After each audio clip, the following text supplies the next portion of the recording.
Today's topic is about biosynthesis and regulation of prostaglandin.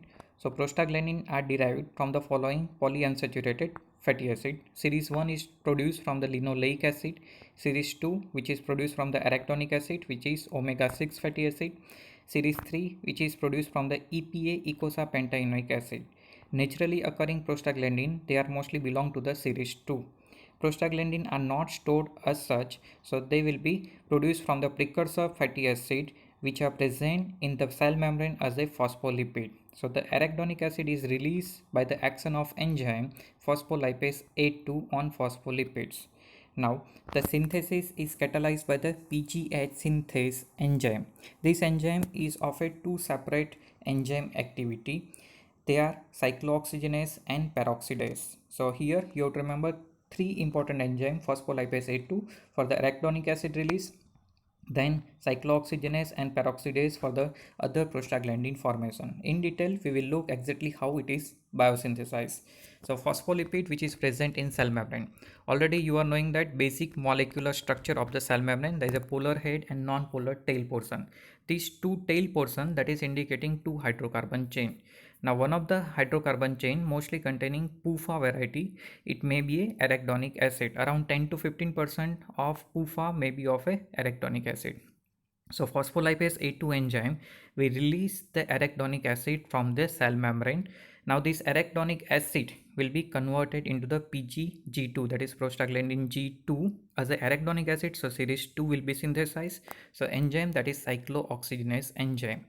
Now again that PGG2 and H2 are formed as an intermediate during the synthesis of other prostaglandin. So basically first prostaglandin is synthesized, that is PGG2.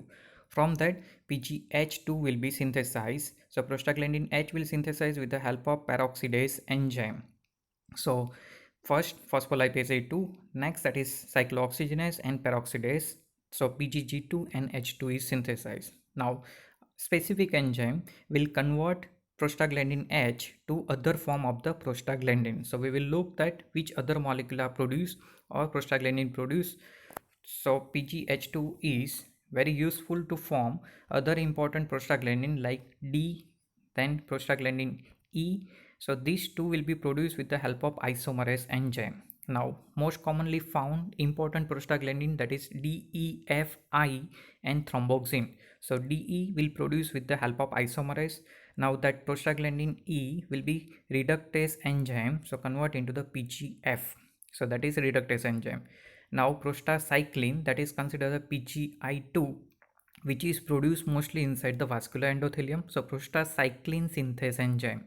Now lastly that thromboxane synthase is which is present in platelet which produce thromboxane A2, as it is all produced from the arachidonic acid. So series 2 is shown. Now all these prostaglandin, that is DEF as well as prostacyclin PGI2, are activating adenyl cyclase enzyme. This enzyme is responsible for conversion of ATP to the cyclic AMP. So all over cyclic AMP level will increase in the cell. So that is the most common effect of the all prostaglandin. So prostaglandin basically acting with the help of second messenger cyclic AMP, which is helpful to make a biological effect. So prostaglandin have a only very short half-life of about 30 seconds only.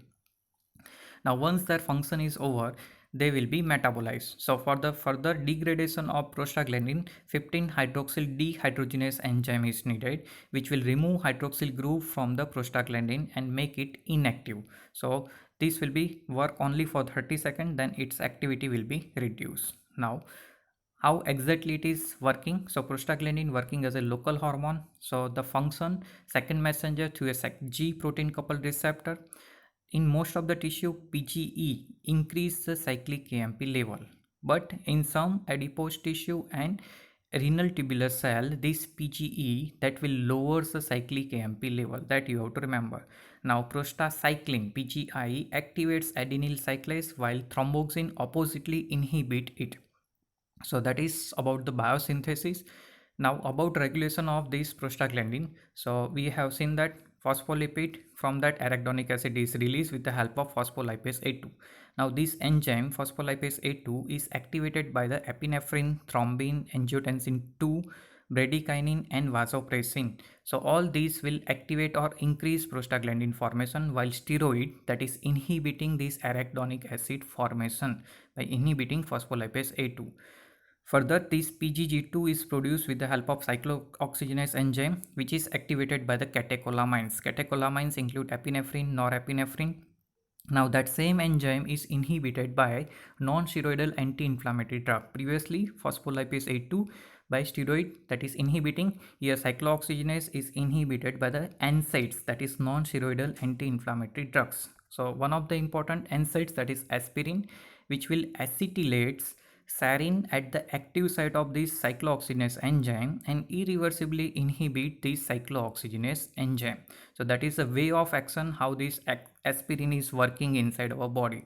So the cyclooxygenase is a suicidal type of enzyme. So self-catalyzed destruction rapidly inactivate the enzyme. So it will work only for the short duration. These would prevent excessive production of prostaglandin. So prostaglandin will produce as per the need and destroyed quickly. Now this cyclooxygenase exit in a two different form, that is called COX-1 and COX-2. So one, that is called a constitutive form, produce the prostaglandin that mediate gastric, renal and platelet function, while another form, that is inducible, mediates the inflammatory response. So by targeting particular form, we can use as a clinical application of the cyclooxygenase. That is the main way of the working of aspirin in a cardiovascular disease as well as in some other NSAIDs drug. So that's all about the biosynthesis and regulation of the prostaglandin in our body.